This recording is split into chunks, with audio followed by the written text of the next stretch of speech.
এবার দেখব 4 নাম্বার অঙ্কটা। 4 নাম্বার অঙ্কের প্রশ্নটা হচ্ছে এবিসি সমকোণী ত্রিভুজের অ্যাঙ্গেল সি সমকোণ। এবি সমান 13 সেন্টিমিটার, বিসি সমান 12 সেন্টিমিটার এবং অ্যাঙ্গেল এবিসি সমান থিতা হলে সাইন থিতা কস থিতা এবং ট্যান থিতার মান বের করো। আচ্ছা, সমাধানে চলে যাই। সমাধানে আমি প্রথমে একটি সমকোণী ত্রিভুজ অঙ্কন করেছি।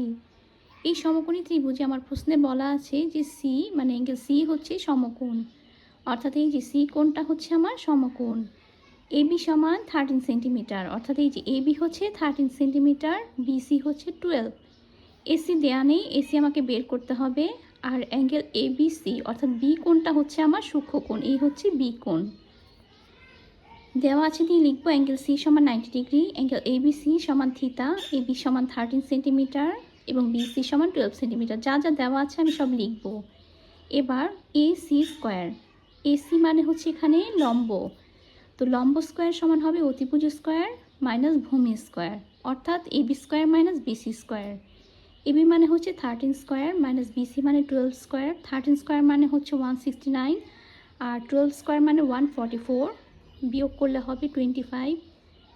তো এসিকে বর্গমূল করলে হবে হচ্ছে 5। এবার সাইন থিতা বের করব। সাইন থিতা মানে হচ্ছে আমরা জানি লম্ব বাই অতিভুজ, এখানে লম্ব হচ্ছে এসি, অতিভুজ হচ্ছে AB. AC by AB, AC এর মান হচ্ছে 5 এবং এবি এর মান হচ্ছে 13, 5/13 হচ্ছে সাইন থিতা।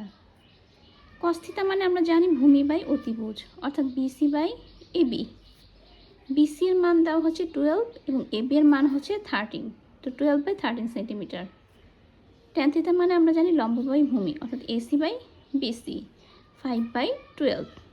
এই হচ্ছে আমার অঙ্ক। সাইন থিতা, কস থিতা এবং ট্যান থিতার মান বের করা হলো, এই তিনটাই হচ্ছে আমার অ্যান্সার।